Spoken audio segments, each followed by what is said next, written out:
Hey, tonight we're exploring whether dreams can really solve problems, or whether that's just another illusion our tired minds invent. You lie back, the quiet of the room gathering around you like a soft curtain, and already you can feel the edges of sleep humming at the corners of your awareness. In the stillness, the question feels less like a riddle to solve and more like a doorway you can simply lean against until it opens. You probably won't survive this world unchanged, but that's the point. So before you get too comfortable, take a moment to like the video and subscribe, but only if you enjoy quiet stories like this. And if you're still awake, let me know where you are listening from and what time it is where you are. Now, dim the lights, maybe turn on a fan for that soft background hum, and let's ease into tonight's journey together. Imagine yourself lying on a gentle river, the current slow and steady. Every ripple is a thought, every faint shimmer of moonlight a memory. You drift, but you don't steer. Your mind begins to unfasten itself from the usual lines of reasoning. A day's worth of unsolved puzzles, decisions you haven't made, feelings you haven't sorted, drift alongside you like small paper boats, and you sense that somewhere beyond the horizon of sleep, the river might arrange them differently, folding them into a pattern that feels less heavy, more clear. Scientists have long wondered what dreams are for. Are they just meaningless noise like static between radio stations? Or do they carry messages, subtle and cryptic, from parts of your mind that you don't usually hear in daylight? When you look back across history, you find people everywhere who believe dreams held answers. Ancient kings carried dream interpreters. Farmers read omens in their night visions. Even philosophers paused to consider whether their most private images might conceal a kind of truth. One quietly fascinating fact is that your brain doesn't actually shut down when you sleep. It works almost as hard as it does when you're awake. Neurons still fire in vivid bursts, waves of activity surge and recede. It's as if the theater of the mind never closes. It just lowers the lights and changes the actors. While you rest, your brain is rehearsing, sorting, experimenting. In that private rehearsal hall, problems are reshuffled and recombined, sometimes in ways that create unexpected solutions. There's something quietly eerie about that thought. You spend nearly a third of your life in a place where strange dramas unfold without your consent, where characters you know and strangers you've never met appear on the same stage. And yet those scenes may be doing real work, connecting neurons, calming fears, or slipping new insights into the folds of memory. You might remember waking up with an odd clarity, the kind that seems to arrive from nowhere. A dream about falling might leave you with a decision you didn't expect. A dream about someone long gone might soothe a question you never voiced aloud. The link between the image and the solution isn't obvious, and maybe it doesn't need to be. Dreams often speak in riddles, and riddles don't require translation to carry power. Still, researchers admit they don't fully understand, is the dream itself the problem solver, or is it simply the byproduct of other processes, the rebalancing of chemicals, the strengthening of memory networks? They debate whether the dream is the mechanism or just the shadow cast by deeper work. You're left with an open space, a possibility that your subconscious speaks in images, but the message is never guaranteed. As you let this thought settle, you picture yourself inside one of those vast cathedrals of the mind, where vaulted ceilings stretch into darkness and whispers echo across stone. Each whisper is a fragment of a dream, carrying hints of something not yet complete. You walk slowly, and your footsteps sound softer than they should, like moving through water. There is no urgency here, only the steady rhythm of a question you don't need to answer right away. The night has always been a companion to mystery. In the stillness, ideas loosen, boundaries blur, and your mind finds corridors it couldn't enter during the noise of day. You sense that this is why so many cultures leaned into dreams for wisdom. Even if the answers weren't always literal, they were invitations to see differently, to imagine new pathways, to accept that the mind is larger than the waking self. As you drift deeper into this first quiet passage, you realize that the possibility of dreams solving problems isn't just about solutions. It's also about trust. The trust that your inner world can carry you somewhere meaningful without your constant supervision. You don't force it. You just let the river move. And in that surrender, a gentle kind of problem solving begins. You notice how your body is softened into the night, the quiet rhythm of breath blending with the dim hum of your surroundings. While the outside world recedes, the inside one becomes strangely active. It's easy to think of sleep as nothingness, a blank pause between one day and the next. But in truth, your mind is alive with shifting tides, and each wave carries fragments of the day into a new shape.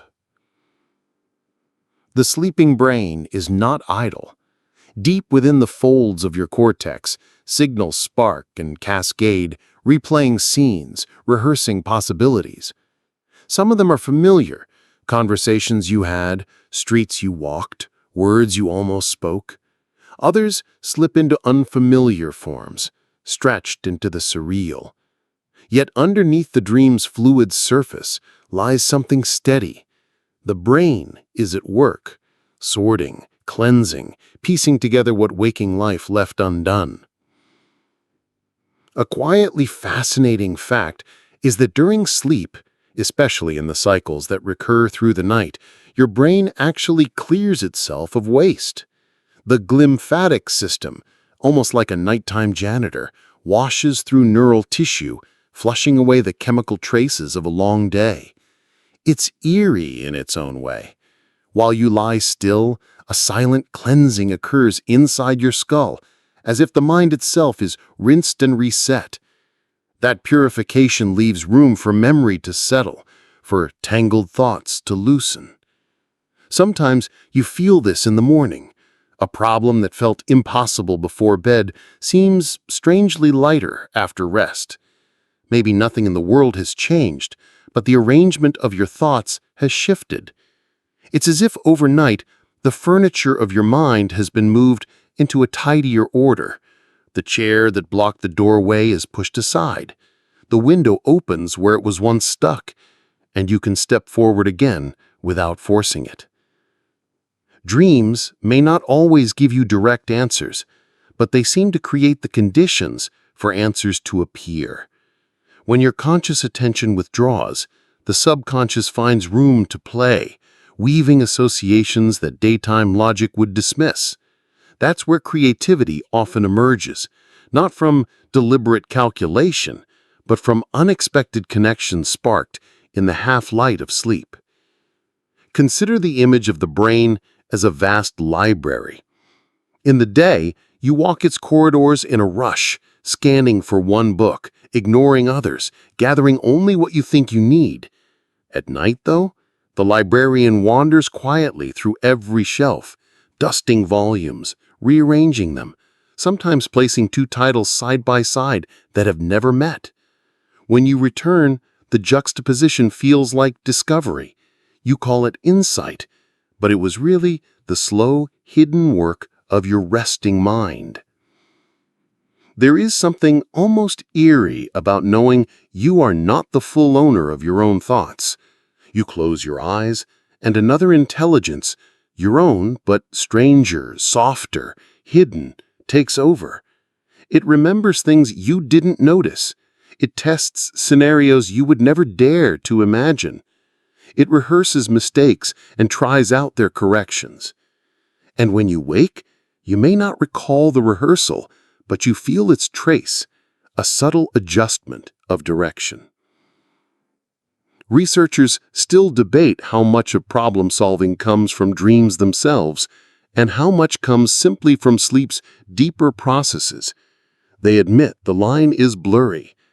Maybe dreams are the visible tip of something larger, the shimmering reflection of profound mechanisms you can't see.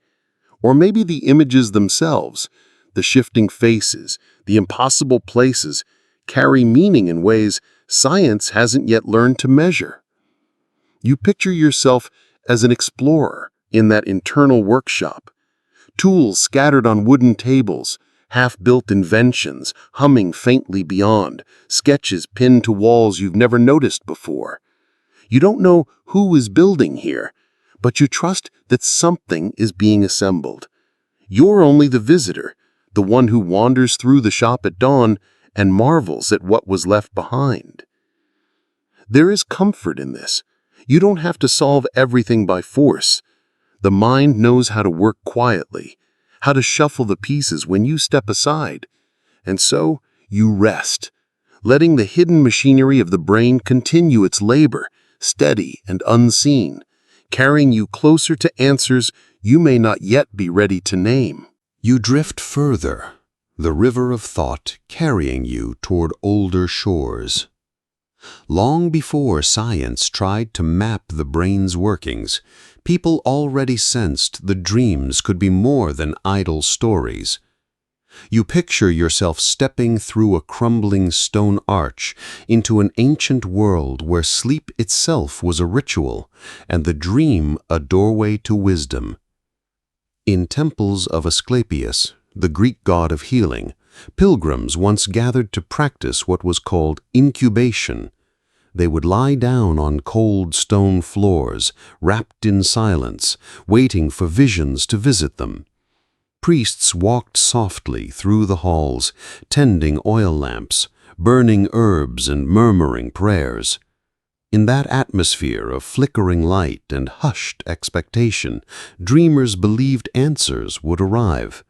Cures for illness, guidance for choices, blessings for a weary heart. And sometimes they swore the gods appeared in sleep to whisper the remedy themselves. It's quietly fascinating that entire sanctuaries were devoted to this practice.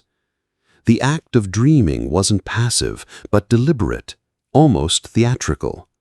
People prepared themselves to be receptive, to pose a question, and then let the night respond. In those stone chambers, the mind became a stage where healing might begin not with medicine, but with a vision. There's something eerie about imagining hundreds of dreamers lying side by side in shadow, their breaths echoing against the walls, each waiting for a personal message from beyond. The line between the sacred and the psychological blurs. Were they hearing gods, or their own inner voices dressed in divine costumes? Even now, the question lingers unanswered. Other cultures echoed this trust. In Egypt, dreams were painted onto papyrus, treated as records worth preserving. In Mesopotamia, clay tablets carried lists of symbols and their supposed meanings. A lion in a dream might mean courage or danger. A flood might be blessing or punishment. The interpretations differed, but the conviction remained. Dreams mattered. They were not accidents. They were maps, if only one could learn to read them. And you, lying here in the dim quiet, can almost feel the pull of that ancient certainty. Perhaps your own dream from last night still clings faintly, a corridor you walked, a voice you heard. You wonder what someone thousands of years ago might have made of it. Would they see an omen, a blessing, a warning, or would they simply nod and say the gods had answered? Researchers still wonder if this reverence for dreams was misplaced, or if those cultures intuited something real, that the subconscious carries guidance long before science gave it a name. They debate whether ancient dream rituals were superstition or whether they provided a genuine structure for reflection, much like therapy does today. What's clear is that people left those temples with lighter hearts, with a sense of direction they hadn't carried in, and maybe that was the real cure. You wander further through that stone temple in your mind, the torchlight flickering across carved pillars. You hear whispers in languages you cannot understand, but the feeling is unmistakable. You are among seekers, each of them placing their trust in the delicate theater of the dream. And whether or not the answers truly came, the act of believing softened their burdens, if only for a while. As you move deeper into night, you sense how close the past still feels. The faith that dreams could solve problems hasn't vanished, it has only shifted its shape. Even now, you close your eyes with questions and sometimes wake with answers you can't quite explain. You feel yourself carried forward again, as if the temple stones have dissolved into air, leaving only the shimmer of stories that cling to you. Now you're walking quietly beside dreamers whose visions reshaped the waking world. Their faces appear and fade like lanterns in mist, each one touched by an odd dream that seeded something new. One quietly fascinating fact you may not know is that Dmitri Mendeleev, the chemist who arranged the periodic table, once claimed the pattern came to him in a dream. He had been struggling to order the elements logically, and exhaustion overtook him. In that restless state, his mind rearranged the pieces, showing him a neat sequence where gaps revealed what had yet to be discovered. When he woke, he wrote it down, astonished at the clarity. Science advanced because his sleeping brain dared to organize what his waking one could not. You drift further and stand beside Elias Howe, the inventor of the sewing machine. For weeks he wrestled with the design, unable to solve how the needle should carry thread. Then came a dream, strange, eerie, and unsettling. He saw himself captured by warriors holding spears with holes near their tips. In that half-nightmare image lay the missing solution. A needle could hold its eye near the point, not the end. When Howe woke, the invention was waiting. Not every dream solution is mechanical. Some belong to the delicate world of art. You hear Paul McCartney's soft voice, almost a hum in the dark. He woke with a melody circling his thoughts, so persistent it felt as if he had heard it somewhere before. That melody became Yesterday, one of the most recorded songs in history. Out of sleep came music, not noise. And even stranger tales echo through time. Mary Shelley once described the waking dream vision that seeded Frankenstein. A pale student kneeling beside his creation, the spark of unnatural life trembling in the air. Out of that eerie vision grew a story that still unsettles us today. A nightmare became literature, and literature became a mirror of human ambition. You sense that the border between problem-solving and storytelling is thin.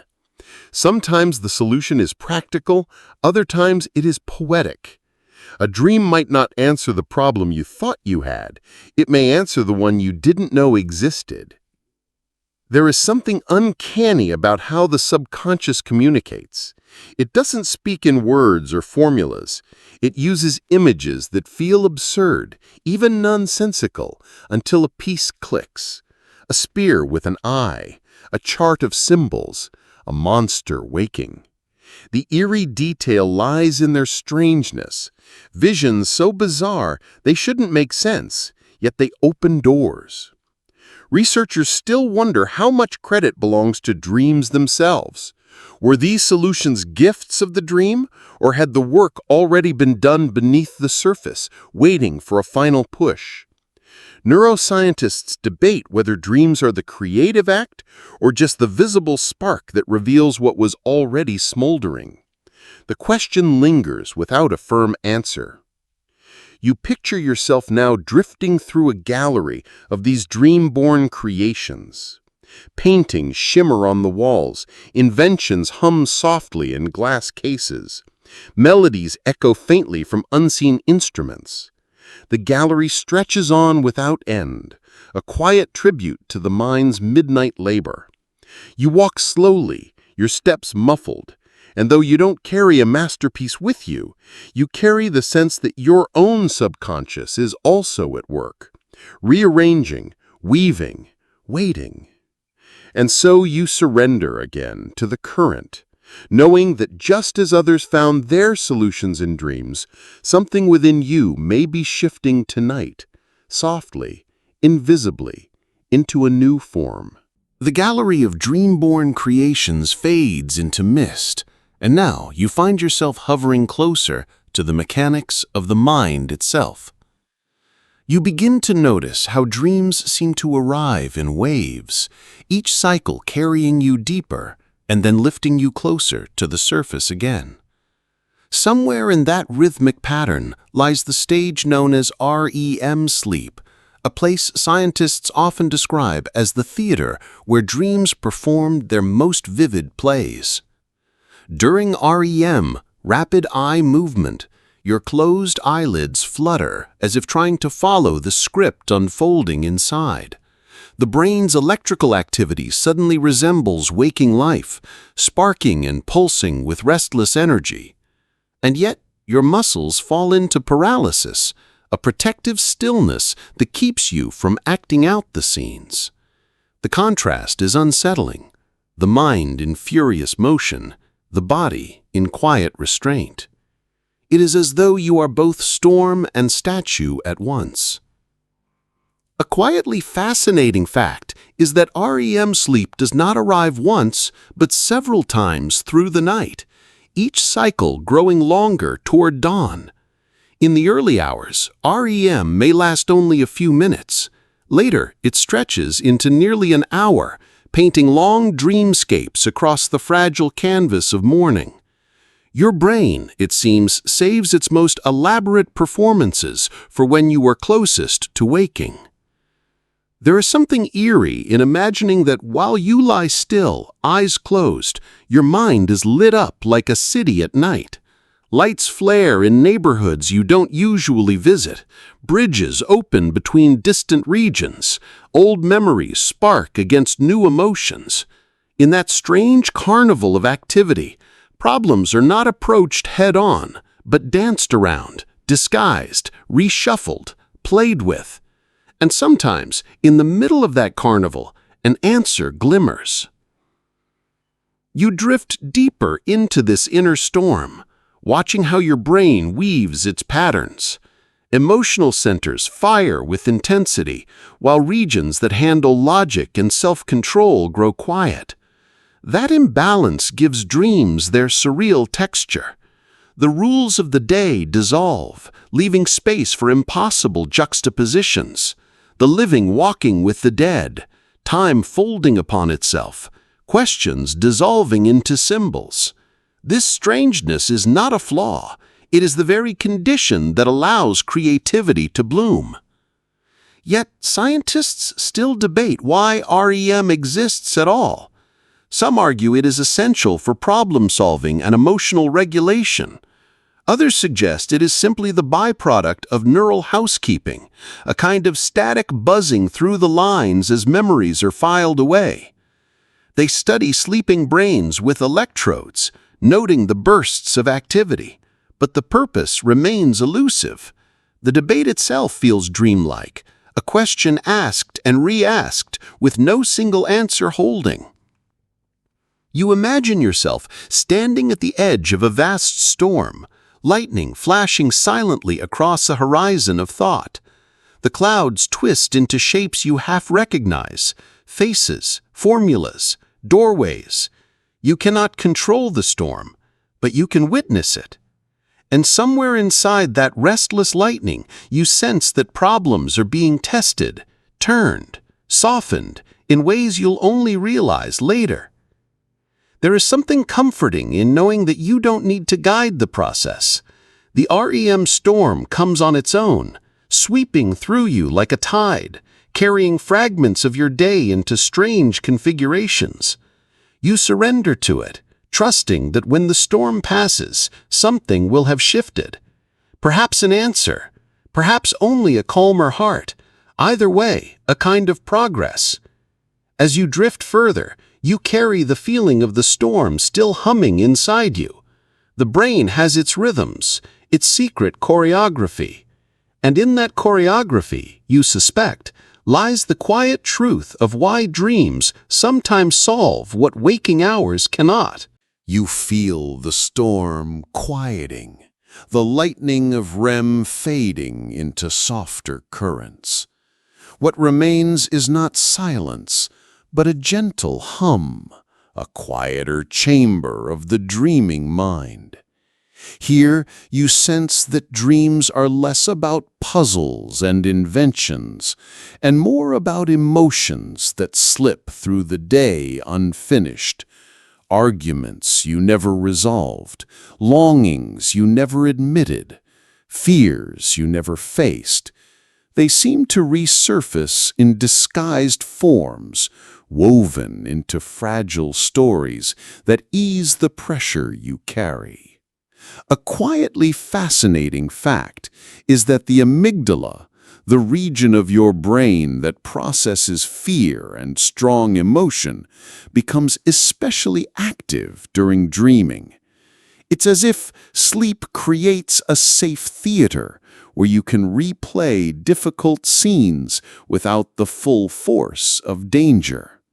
In dreams, you can confront loss, betrayal, or joy, but in a softened state, almost as though the volume has been turned down. Researchers think this rehearsal may explain why you sometimes wake from a nightmare oddly calmer, as if part of the fear was already absorbed. The eerie part lies in how familiar faces often appear in these dreams, people you haven't seen in years, or those who no longer walk the earth. They come back not as ghosts, but as actors in your emotional play. A lost friend might guide you down a staircase. A long-gone relative might hand you an object you've been searching for. These moments feel haunting and tender at once. They're not solutions in the literal sense, yet they can soften wounds that waking life leaves raw. You reflect on how many problems in life are not logical puzzles, but emotional knots. You can't solve grief by calculation. You can't solve heartbreak by reason alone. But the dreaming mind seems to know another path. It lets you relive without collapsing, to carry feelings to their edge and back. And sometimes you wake with the faintest sense that a burden has shifted, even if nothing outward has changed. Scientists still debate the mechanism. Do dreams actively help regulate emotion, or is it simply the brain's memory system running, with emotions tagging along as background noise? The question remains open. What they do agree on is that people deprived of dream-rich sleep often struggle more with mood, with resilience, with balance. Whatever dreams are, they seem to carry a role in emotional problem-solving, even if only by giving your mind a place to stretch and soften. You imagine yourself now inside a dim, velvet-curtained theater. Rows of empty seats surround you, and the stage is lit in a warm, golden glow. Scenes play out silently, fragments of your own life performed by shadowy figures. You watch from the stillness, knowing you don't need to intervene. The performance is not for critique, only for release. Each act loosens the tension in your chest, unwinding what daylight left tangled. As you sink deeper into that velvet space, you feel the paradox of dreams. They rarely give you a direct answer, but they often leave you with clarity. You might not know what decision to make, but you know how you feel, and that can be enough to guide you forward. The problem is not solved like an equation. It is softened like clay, pliable in your hands when you wake. And so you let the theater go on without you. The curtains ripple, the lights fade, and your heart feels just a little lighter. The night has carried some of the weight, and you realize that problem solving does not always mean finding a solution. Sometimes it means allowing yourself to breathe again. The velvet curtains draw back into darkness, and you sense yourself crossing into a stranger part of the dream world. Here, not everything feels gentle. Some nights, the mind turns toward shadows, replaying fears with sharp edges, looping distress until you wake with your pulse racing. Nightmares, recurring or fleeting, feel less like solutions and more like reminders that not all problems can be dissolved quietly. Yet even in this unsettling territory, your mind may still be working on something hidden. A quietly fascinating fact is that recurring nightmares are surprisingly common, especially in childhood and during periods of stress. Psychologists believe they may represent the brain's attempt to process unresolved conflict, forcing you to return again and again to the same imagery. Soldiers with post-traumatic stress, for instance, often relive moments of battle night after night. As cruel as it feels, researchers suspect these dreams are the brain's way of trying, and often failing, to make sense of unbearable memories. There is something eerie about the way nightmares recycle the same symbols: the endless chase, the teeth falling out, the sensation of falling through endless space. They echo across cultures and centuries, as if humanity shares a collective library of fears. You might wonder why the dreaming mind, which seems capable of beauty and invention, so often falls back into these repetitive terrors. Perhaps the answer is that fear itself is a problem to be solved, and the dream is the rehearsal. You imagine yourself in one of those recurring loops, walking down a corridor that never ends, doors appearing and vanishing, a sense of something behind you that never quite reaches. Each step is both familiar and strange, as if you've walked it before. And maybe you have, many times, in different disguises. The dream feels endless, but in truth, it is an unfinished attempt, your mind circling a wound it cannot yet close. Researchers still debate whether nightmares serve any true purpose. Some argue they're adaptive, that practicing fear in dreams helps you cope with threats in waking life. Others say they're simply malfunctions, the brain's fear circuits firing without balance, leaving you trapped in distress with no benefit. No consensus has been reached, and so the debate lingers, unsolved, like the nightmares themselves. Yet even here, problem-solving may take on a subtler shape. A recurring nightmare, while painful, can sometimes signal what your waking mind avoids. It can point to the place where healing must begin. Therapists sometimes encourage patients to rewrite their nightmares while awake, to change the ending, to give the dreamer more power. And strangely, this waking rehearsal can ripple back into sleep, softening the nightmare itself. The problem may not be solved in the dream, but the dream at least shines a harsh light on what needs attention. You imagine yourself now as both dreamer and director. The nightmare begins, the chase, the shadow, the fall, but this time you pause the scene. You breathe into the silence. You change one detail. A locked door swings open. A shadow dissolves into mist. The fall becomes a slow drift. The dream shifts. The fear remains, but it bends. And in that bending, you find a kind of release. The eerie truth is that not all problems are pleasant to face, awake or asleep. Yet the dreaming mind does not shy away. It drags you toward them, even if clumsily, even if cruelly. And in doing so, it reminds you that the path to healing sometimes begins in darkness. As you drift away from this unsettling chamber of the night, you carry the sense that even nightmares belong to the great work of problem-solving.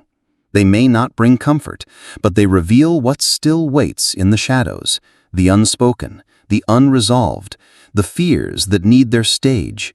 And when you wake, you know where to look. You are floating again, as if weightless, inside the soft architecture of thought. The place where you now wander is neither entirely dream nor entirely waking. It is a threshold, a corridor of the mind where questions hang like lanterns, dim and flickering. And the question guiding you tonight is simple and yet slippery. Can dreams really solve problems? The world outside your eyelids insists that problems are solved with effort, with logic, with conscious sweat. But in here, in this inward space, the rules are different. Here, a problem does not sit like a stubborn rock on a desk. It drifts, it bends, it shifts shape. And sometimes, without you forcing it, the solution appears as if the dream itself has handed you a gift. You might remember stories you've heard of scientists, artists, mathematicians, all visited with solutions in the dark hours of sleep. There was the chemist Frederick Auguste Kekule, who struggled to understand the shape of the benzene molecule. He dreamed of a serpent biting its own tail, forming a perfect circle. He woke with the vision, and the puzzle was solved. There was the inventor Elias Howe, lost in frustration as he tried to design the sewing machine. In his dream, he was attacked by warriors carrying spears, and each spear had a hole in its tip. He woke with the insight that the needle should be threaded from the point, not the end. These are not accidents of folklore. They are the strange demonstrations of a mind working in its secret theater. You too might have felt this, going to bed with a problem in your chest like a knot, and waking to find that the knot has loosened. But how does it work? Why should the sleeping brain, so detached from waking discipline, become an ally in solving what seemed unsolvable? One explanation is that sleep dissolves the rigid walls of logic. In waking life, your thoughts march in straight lines, following rules bound by habits. In dreams, the marching collapses. The lines scatter. Ideas connect that never would have dared touch in daylight. A cat becomes a teacher. A mountain becomes a mirror. A melody becomes a bridge. And in these impossible pairings, sometimes lies the seed of an answer. Another explanation is gentler. Perhaps it is not the dream itself that solves the problem. Perhaps the dream softens you enough to see differently. In the half-light of dreams, your grip on certainty relaxes. Your insistence on one perspective dissolves. And when you wake, you no longer cling so tightly to the same narrow view. You are able instead to let in a new angle, a new possibility. Notice how your mind, even now, feels more fluid, as though you are walking not on hard pavement, but on a shifting beach. This softness is the gift of the dream state. It makes you porous to imagination. And imagination, more than logic, is what often untangles the puzzles of life. Of course, not all problems yield to sleep. There are wounds too deep, confusions too sharp. Some nights, dreams are only mirrors of your unrest. They replay the worry, they amplify the tension, and you wake still knotted. But even then, the dream has performed a quiet service.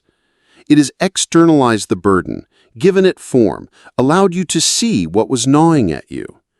And sometimes, seeing clearly is the first step toward mending. You might think of your own dreams, the strange fragments that never seem to make sense, the lost staircases, the endless corridors, the sudden, impossible flights. Could it be that inside these symbols, your mind is rehearsing, experimenting, rearranging? Could it be that the puzzle you carry in waking hours is already being tested and turned over in your private nocturnal workshop? There is a tenderness in this thought, that you are never truly alone with your struggles. Even as you surrender to sleep, your deeper mind continues to care for you, to work for you, to explore on your behalf. And in the morning when you rise, perhaps the problem feels lighter, even if no direct answer has appeared. The next time you close your eyes with a burden still unresolved, imagine placing it gently at the threshold of your dream. You do not demand an answer, you do not force a solution. You simply offer it, as one might place a note inside a bottle and send it drifting on a tide. Some bottles never return. Some wash back days later with messages you did not expect. And maybe one night soon, you will find yourself in the midst of an ordinary dream, a forest, a street, a conversation, and suddenly an image will gleam with uncanny clarity. A circle of snakes, a spear with a hole, a word, a face, a gesture that somehow rearranges your waking confusion. When you open your eyes, you will feel the difference. The solution may not be complete, but a doorway will be open, and you will step through. So yes, dreams can solve problems. Not always directly, not always neatly, but often enough to remind you of the hidden brilliance of your sleeping self. The brilliance that even now, as you drift, is weaving threads, dissolving knots, and preparing surprises for the dawn. You are part of this old and mysterious process. The puzzle of dreams and problems has no final answer, but the mystery itself is soothing. It tells you that there is more to your mind than the daylight reveals. It tells you that even in rest, you are alive with possibility. And as you continue to float here, on the edge of waking and dreaming, you feel a quiet trust rising. Trust that the knots within you will soften. Trust that the unseen parts of your mind are still at work. Trust that solutions, when they come, will come gently, like dawn through a window. For now, all you must do is drift. Let the tide of thought carry you. Let the questions be lanterns, not burdens. Let your dreams, when they arrive, do their secret work. And when you wake, you may discover that the problem you once held so tightly is no longer a prison, but a passage. You find yourself floating again, though this time the weightlessness carries a faint chill, as if the air around you has grown thinner. The dreamscape is quiet, too quiet. The once soft murmur of imagined rivers and the steady whisper of unseen winds has stilled. In their absence, another presence begins to stir, a shadow of doubt. You have followed this journey with curiosity, moving from one vision to another, drifting across centuries of human history, glimpsing inventors, poets, and mathematicians who swore their dreams carried solutions. You have walked with Kekulé, watching his playful dream of snakes devouring their own tails reveal the shape of benzene. You have touched the fragile notes of Paul McCartney's sudden melody that became a song known the world over. And yet, as you linger in this drifting night, a question rises with the shadow. But how much of this is true? You feel the uncertainty brushing against you, like a cold sleeve passing by in the dark. Could it be that memory has embroidered the past, that these dream stories have been polished by time, retold until the line between myth and fact blurred? Perhaps these breakthroughs were not gifts of sleep, but simply the natural ripening of thought, dressed afterward in the mystery of dreaming. The air grows heavier as you reflect. You recall how often dreams dissolve upon waking, leaving only fragments, loose images with no order, no reason. If most dreams scatter into nonsense, why would a few rare ones solve problems? Was it really the dream, or was it the mind all along, working silently beneath awareness, preparing the answer until it surfaced at night, like a diver returning from the depths? These thoughts echo like footfalls in an empty hallway. You begin to feel the doubt pressing closer, taller, darker.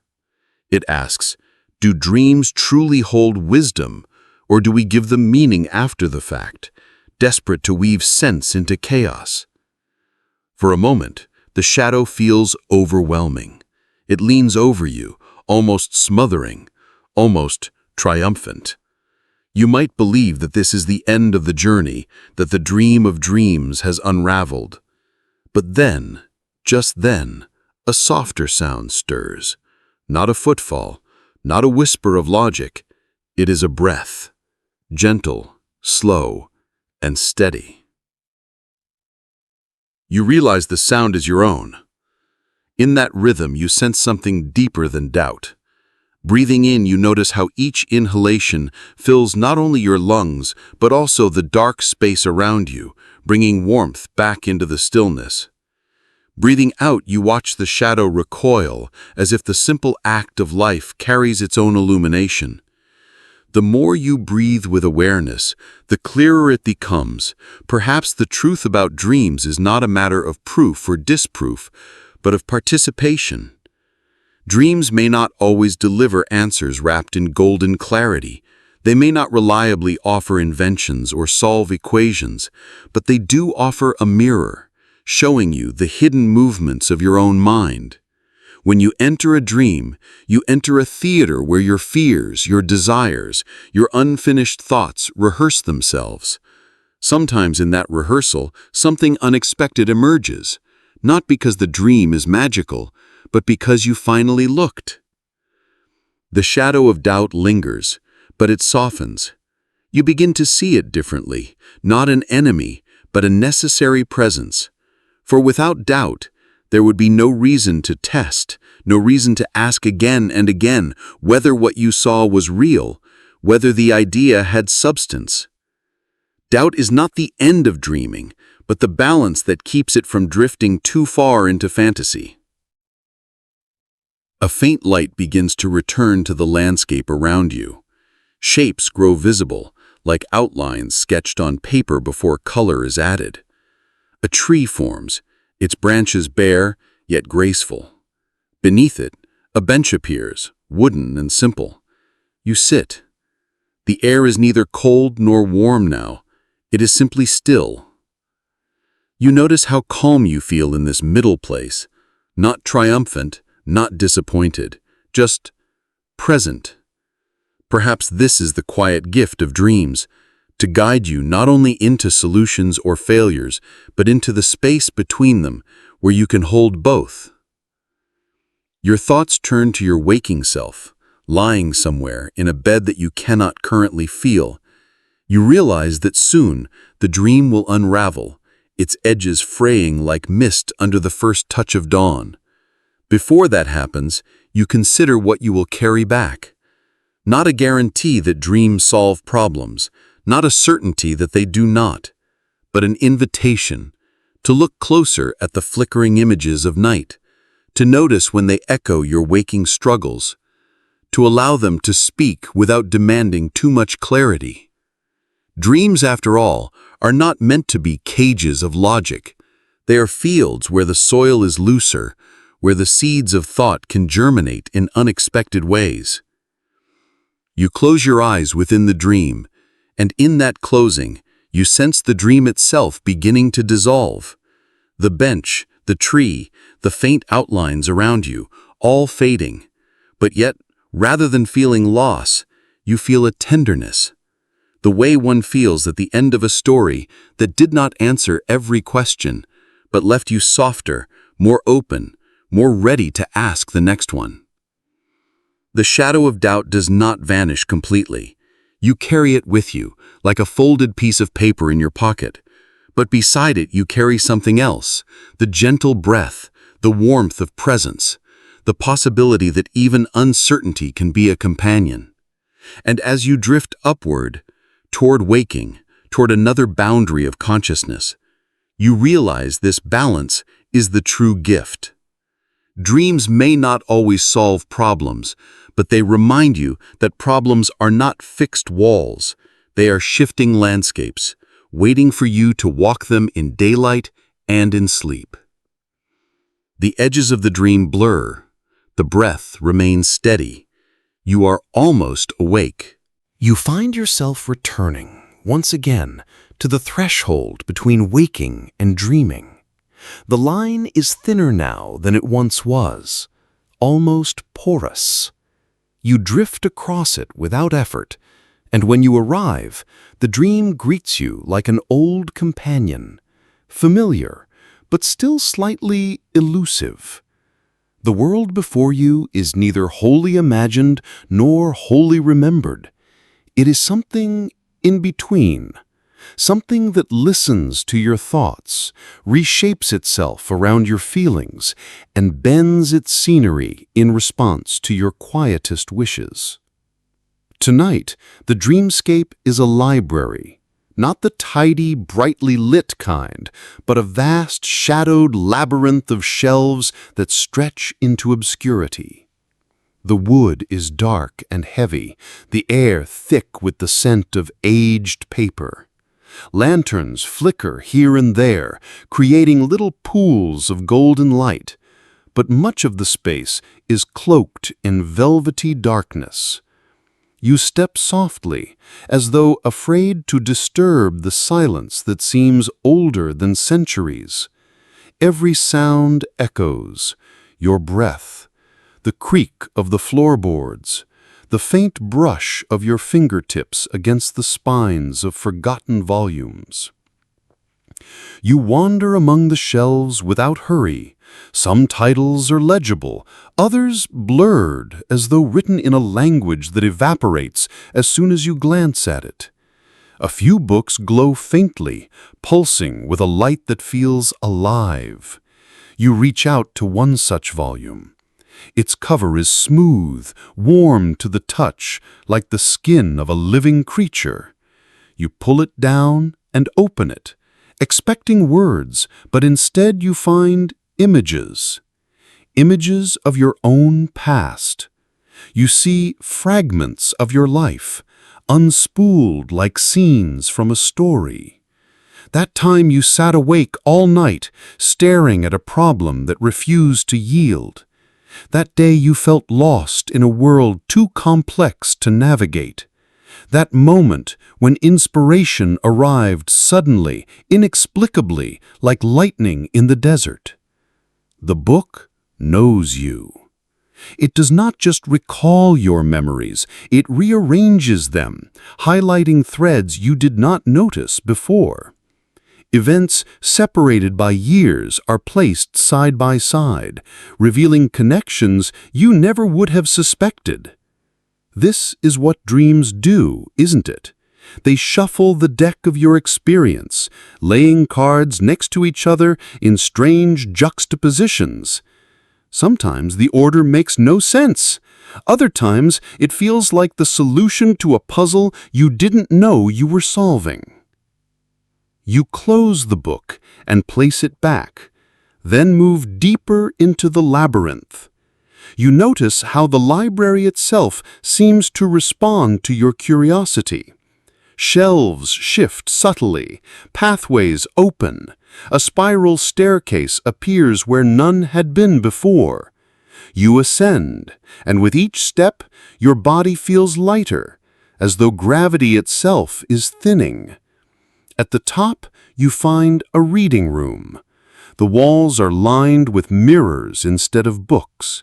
You walk slowly past them, and in each reflection, you see not your waking self, but a dream self, an alternate version of you. In one mirror, you are a child again, staring at the world with wide-eyed wonder. In another, you are older, wiser, carrying the weight of lessons learned. In another still, you are not quite human at all, something winged, something with eyes that glimmer like the night sky. Each reflection feels true in its own way, though none of them match the body you believe you inhabit. Perhaps this is another function of dreaming, to remind you that you are not fixed, not singular, not limited to the one face you wear in daylight. You are many selves, braided together in ways you cannot always see.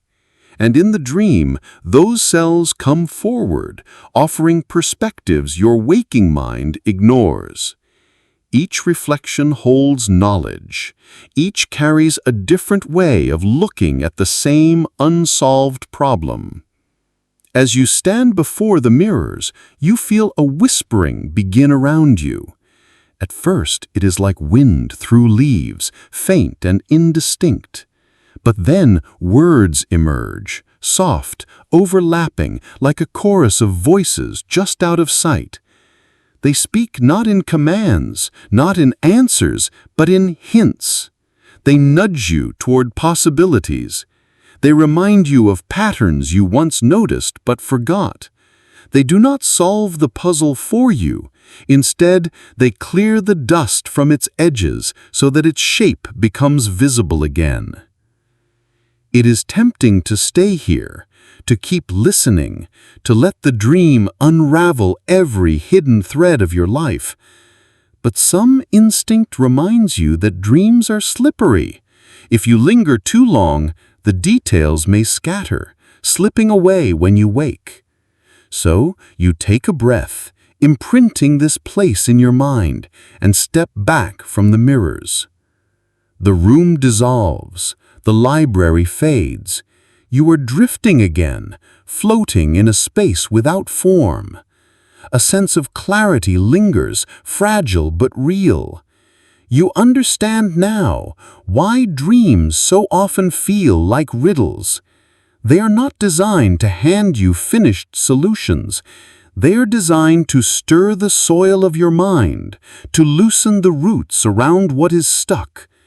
They present you with images that feel nonsensical but are in truth metaphors, veiled instructions written in the language of the subconscious. As you drift, a final image rises before you, a locked door. The wood is old, scarred by time. A keyhole glints in its center. You do not have the key, not yet, but you realize you do not need it right now. The dream is showing you that the lock exists. That is enough. The awareness of the barrier is the first step toward its opening. When you wake, your waking mind will continue the work. The dream does not solve the problem, but it hands you the shape of it, places it gently into your palms, and trusts you to carry it forward into daylight. You exhale slowly, allowing the door to fade. Darkness closes around you once more, not threatening, but comforting.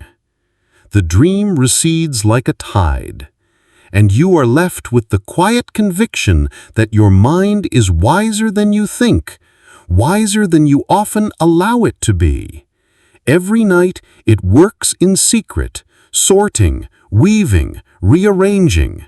And sometimes in the still hours, when you surrender fully to its strange language, it offers you the gift of perspective, an answer hidden inside a riddle, waiting patiently for you to decode it. And so you drift, not waking yet, not sleeping further, just resting in the quiet knowledge that yes, dreams can help you.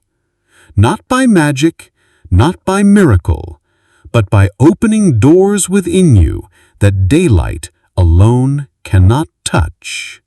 You drift deeper now, into the river of thought that carries you past the waking world. The water is quiet, almost without ripples, and yet it moves with a certainty you cannot resist. In this stillness, you notice how your own breathing begins to match its rhythm, long and slow, as though you are syncing with something older than yourself. This river does not follow geography as you know it. It does not respect maps or borders. It flows through memories, through emotions, through the unlit corners of your imagination. And as you float along, you begin to wonder, what happens in the moments just before you wake up, when the dream is still alive, but reality is already tapping at the edges of your awareness? That twilight space, fragile and fleeting, is often where the answers hide. Scientists call it the hypnopompic state, that gentle slide from dreaming to waking. It is a boundary, a liminal space. And within that liminal space, many people across history have found solutions they could not reach while fully awake. The brain, after weaving intricate dreamscapes all night, leaves behind threads. If you catch them quickly, before they dissolve, they can be spun into patterns that solve the puzzles of waking life. Consider the painter Salvatore Dali. He believed in catching dreams before they disappeared. To do this, he would sit in a chair with a heavy metal key in his hand. Beneath his hand, on the floor, he placed a plate. As he drifted into sleep, just as his muscles relaxed, the key would fall and strike the plate, waking him instantly. In that sharp return to waking, Dali would capture the surreal images his mind had just conjured. Many of his most unusual and striking works came from this technique. His art was not born entirely from daylight, but from that borderland between dream and reality. Thomas Edison, too, used a similar method. He held metal balls in his hands as he napped in a chair. When his hands released them in sleep, they clattered to the floor, waking him. In those brief, half-dreaming moments, he often found inspiration for his inventions. Edison may not have called it problem-solving through dreams, but that is what it was, reaching into the subconscious for answers. You may notice how both men used sound to wake themselves at the perfect time. They understood that dreams are slippery things, dissolving as soon as you try to hold them too tightly. The secret was to interrupt the dream before it evaporated, to pull something back with them into daylight. As you listen to these stories, you might begin to feel the soft edges of your own dreams pressing closer. Perhaps you remember a dream you once had, years ago, that seemed too strange to matter. Yet now, in this calm reflection, you wonder if there had been meaning hidden in it all along. Dreams often speak in metaphors, not in direct instructions. A locked door might not be a literal obstacle, but a symbol of something in your waking life you feel shut out from. A flight across the sky might not mean wings, but freedom or the ability to escape. Your dreaming mind takes the raw material of your emotions and shapes it into symbolic forms. To solve problems through dreams, then, is not always about waking with an exact answer. It is about waking with a new perspective, an angle you could not see before. Think of the problem-solving process like walking through a forest. In the daylight, you might push against a fallen tree, trying to move it from the path. But in a dream, you might suddenly notice that there is another trail just to the side, curving gently around the tree. The obstacle has not vanished. The forest has not changed, but your perspective has shifted. Now you see an easier way forward. And so dreams do not always hand you solutions in a neat package. Instead, they rearrange the pieces of the puzzle until you can see them differently. This is why many scientists, artists, and thinkers have sworn by their dreams as guides, not because the dream gives them exact instructions, but because it allows them to see beyond the rigid structures of the waking mind. You may recall that earlier we spoke of the REM stage, the theater of the brain where dreams unfold most vividly. But dream solving not only belong to REM, they can arise in lighter stages or in the hypnopompic twilight. What matters is not the stage itself, but the willingness to pay attention. Imagine yourself tomorrow morning. The alarm has not yet rung. You are drifting on that edge, half in a dream, half aware of your room. This is the moment when you could ask your mind a question, a gentle question, not a demand. Perhaps, what am I missing? Or, is there another way? And if you lie still for a moment, breathing slowly, you might notice an image rising up, a bridge, a key, a door. These symbols might not make sense at first, but later, when you think of them again, you may find they point toward the answer you needed. It is almost like speaking with yourself in another language, a language of images and feelings instead of words. You learn to translate patiently, with curiosity. You learn to listen without judgment. There is also something soothing in this process, because when you invite your dreams to help you, you are admitting that you don't have to solve everything alone. Your waking mind, busy and structured, is only one part of you. Your dreaming mind, free and creative, is another, and together they are more complete. The river of thought carries you still. Around its bends, you sense echoes of countless dreamers before you. Scientists like Kekule, who saw the shape of the benzene molecule in a dream of a serpent swallowing its tail. Musicians who woke with melodies still ringing in their ears. Writers who dreamed of entire stories. Each one dipped into that borderland and returned with something precious. And you too may one day wake with an answer you did not expect. Maybe not a grand invention or a masterpiece, but something small and quiet. A solution to a worry.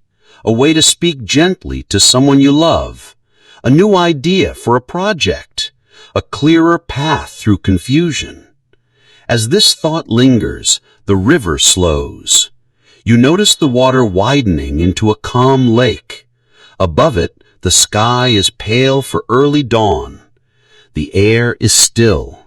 You are not asked to do anything here, only to rest. The solutions, when they come, will come in their own time. For now, you float in the peace of knowing that your dreaming mind is always at work, even when you are not aware of it.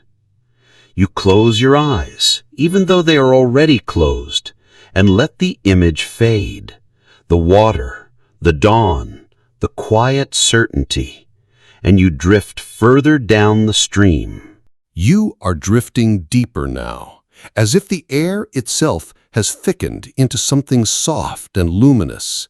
Your body is heavy, still, but your mind continues to float, moving further into the territory where waking logic cannot follow.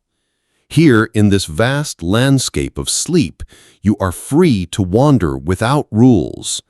The question still lingers with you like a companion.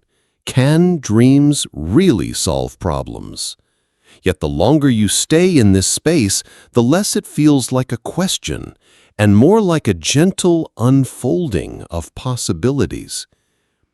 Imagine you are standing at the edge of a wide desert.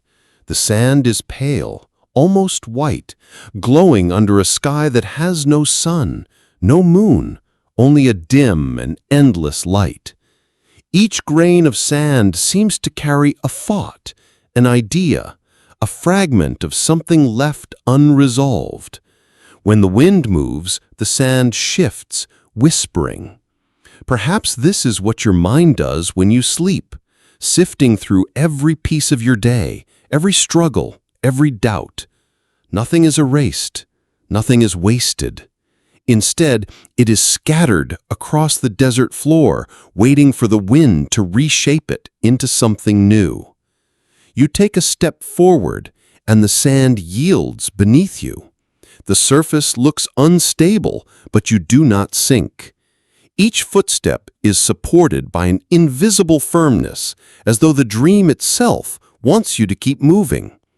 You realize then that solving a problem in a dream is not about pushing harder, not about calculating with precision, but about walking gently into uncertainty, trusting that the ground will hold.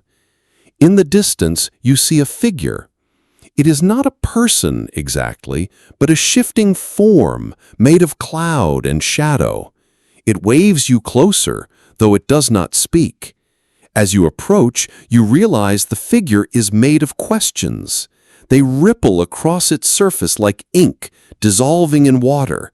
Questions you have asked in the past, questions you have avoided, questions you never dared to shape into words. The figure does not give answers. Instead, it offers you a mirror made of glass so thin it feels like air. When you peer into it, you do not see your reflection. You see choices. Each path you might take stretches outward in a vast web of possibility.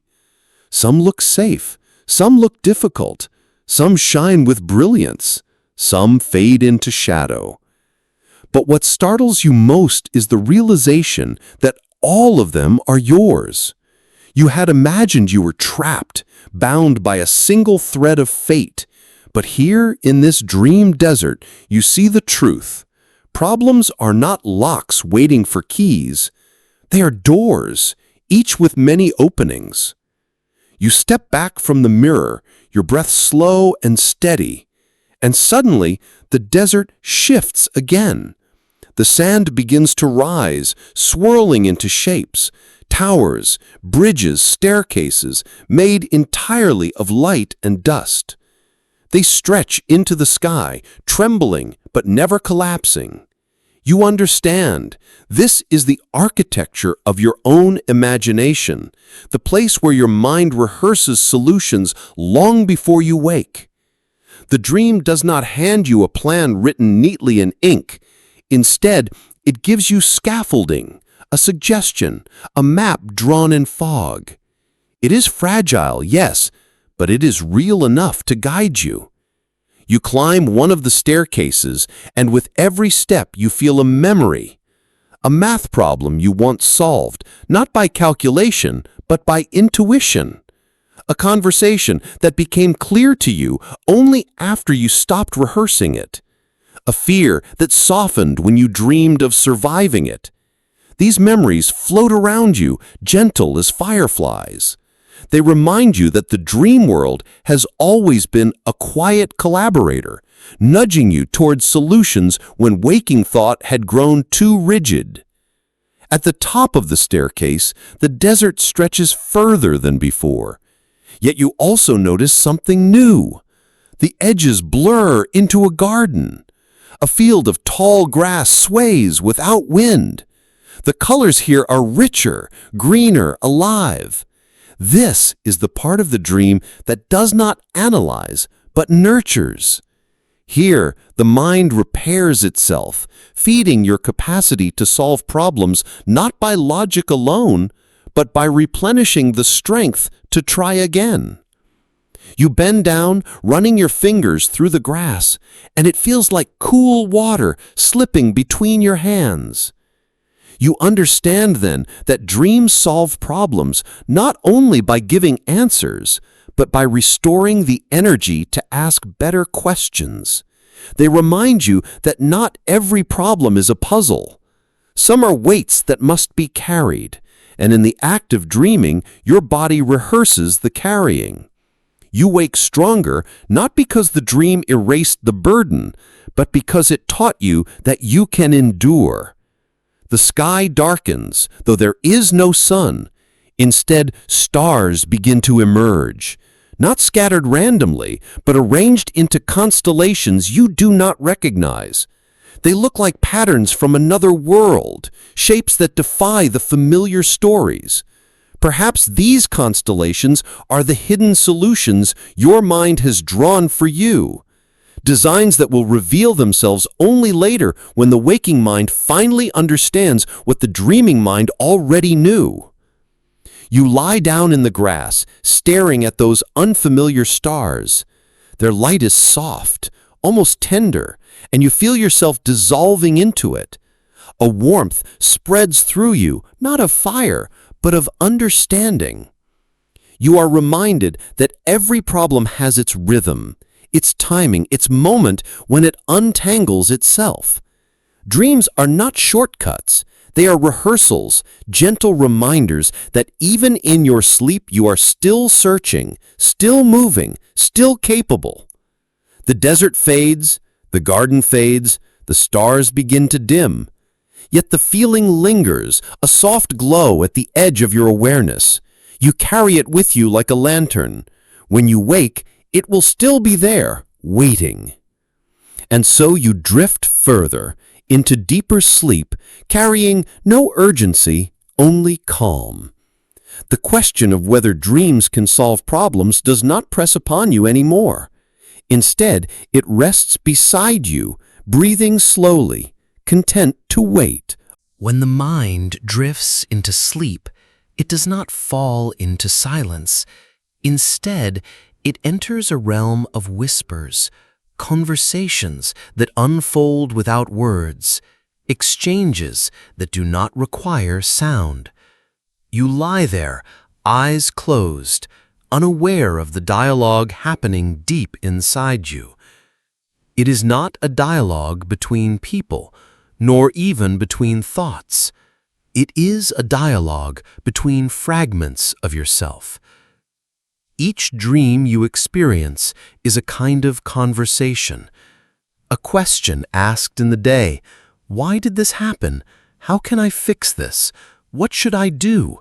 Finds its way into the language of images at night. A dream is the mind's reply, not in sentences, but in symbols, echoes, and strange little stories. Sometimes this conversation is loud. You wake with a vivid dream so striking that you cannot shake it. A house is on fire, and yet you stand calmly inside. You dream of losing your shoes just before a journey. You dream of running, but never moving, or of flying effortlessly above your city. Each image, each scene is the unconscious speaking back to you, like a friend who does not use words, but gestures. Other times, the conversation is quiet. You do not remember the dream at all, yet something has shifted when you wake. The problem feels lighter. The knot in your chest has loosened. You did not hear the words spoken in the night, but you know a dialogue took place. This is the secret of dreams as problem solvers. They are not always dramatic breakthroughs. More often, they are silent adjustments, the kind you only notice in the way your morning feels different from the night before. Imagine your mind as a vast library. By day, you walk the halls, pulling books from the shelves, looking for answers. But the books are scattered, misplaced, too many to make sense of. At night, while you sleep, unseen librarians move quietly through the aisles. They put things back where they belong. They arrange the knowledge, repair torn pages, leave small notes in the margins. In the morning, you return to the library, and suddenly the book you need is right there, open to the page you were searching for. Dreams are those librarians.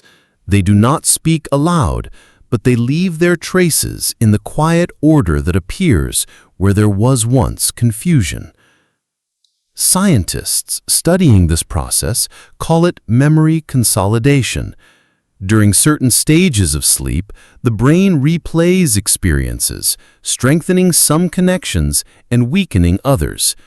But this dry phrase, memory consolidation, does not capture the poetry of what is happening. You could also call it weaving, or healing, or even conversing.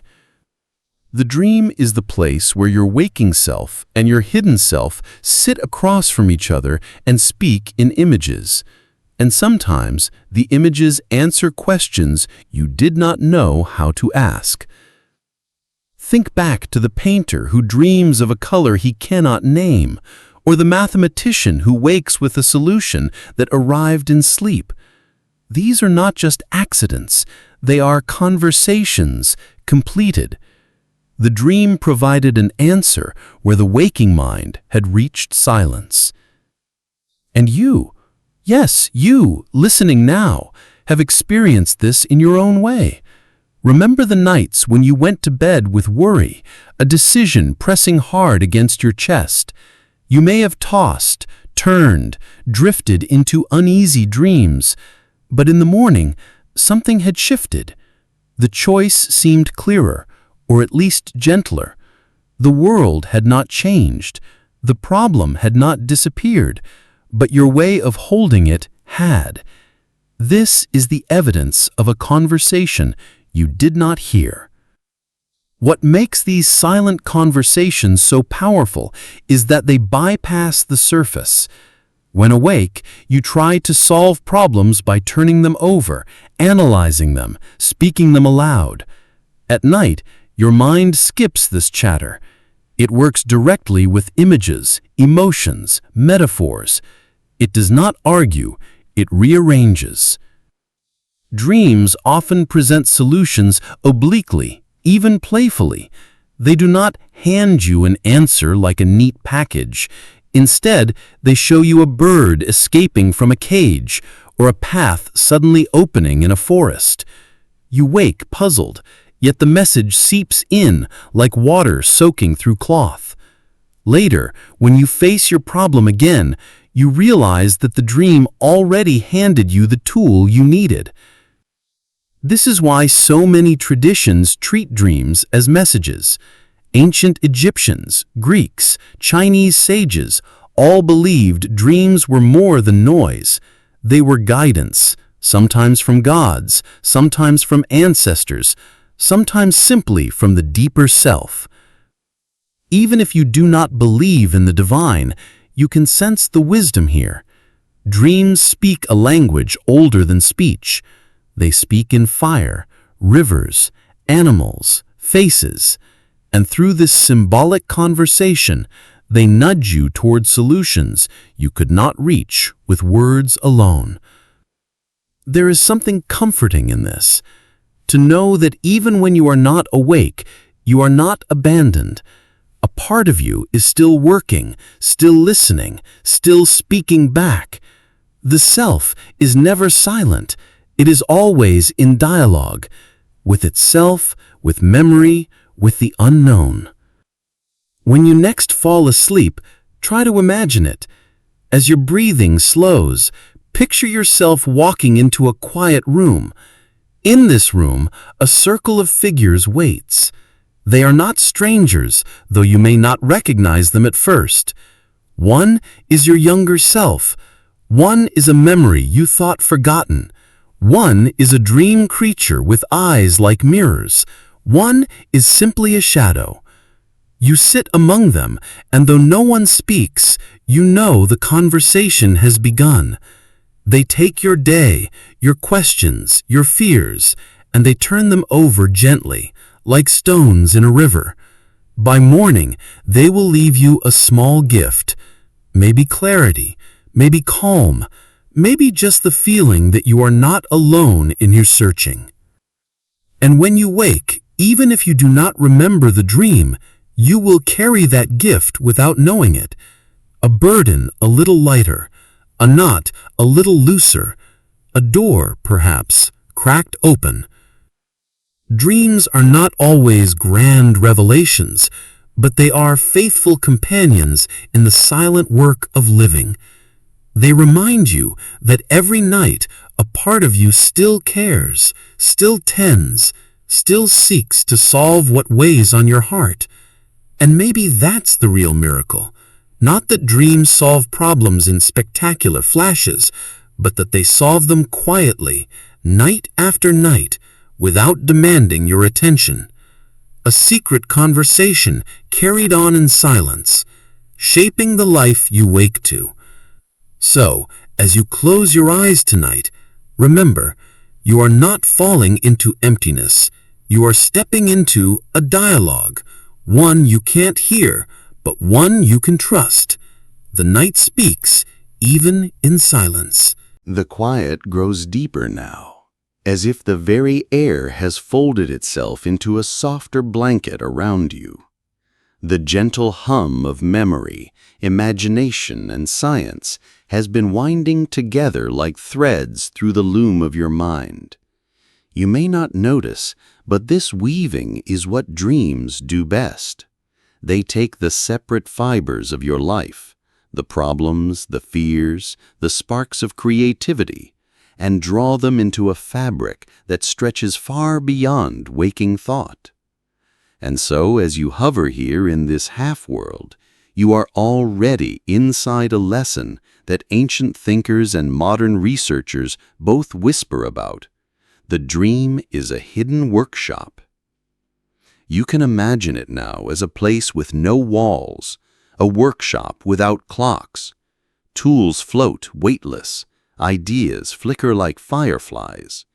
Somewhere in the corner there is a table made of mist, and on it puzzles rest half-finished. Perhaps you notice the pieces of a memory from long ago, something you once struggled to understand. Or perhaps you see the shapes that resembled the problem you carried tonight, the question that lingers at the back of your thoughts. Here, the workshop of dreaming does not judge whether you are ready. It simply lays everything out, waiting for your wandering mind to trace the shapes. Consider how others have visited this same workshop, even if they called it by different names. A chemist once dreamt of a snake swallowing its own tail, and from this circular vision, the structure of a molecule revealed itself. A composer awoke with music in his ears, notes gifted by the sleeping mind. And countless unnamed dreamers, people like you and me, have woken with a sudden clarity, realizing that the knot of worry they carried had already begun to loosen overnight. The workshop of dreaming is patient, ancient, and endlessly creative. But why does it work this way? Perhaps it is because your sleeping brain is not bound by the usual pathways. In the day, thought must be sharp, direct, efficient. At night, thought becomes fluid, a stream that bends and twists, breaking rules without resistance. Problems dissolve into images, logic transforms into metaphor. And in this transformation, solutions sometimes appear, not as calculations, but as feelings. The dream does not hand you the answer like a teacher at a desk. Instead, it whispers an image, or leaves you with a sense of clarity when the morning light touches your face. Notice how this idea feels, that even when you stop trying, your mind continues to work on your behalf. It is like planting seeds and walking away, only to find in the morning that green shoots have already broken through the soil. The effort you put in during the day prepares the ground. The dream tends to it quietly in the night. You do not have to supervise. You only have to rest and allow the workshop to open its doors. Imagine, if you like, what it would mean if every night became a gentle laboratory for your life. Tonight's questions could float into that workshop. Perhaps a decision you are afraid to make could soften, showing you both sides not as enemies, but as companions. Perhaps a creative idea, fragile and uncertain, could grow sturdier, shaped by the imagination that dreams carry. Or perhaps the dream simply gives you rest itself, the strength to return tomorrow with clearer eyes. It is comforting, isn't it, to think that even your worries have a place to go while you sleep. They do not vanish, they do not cling.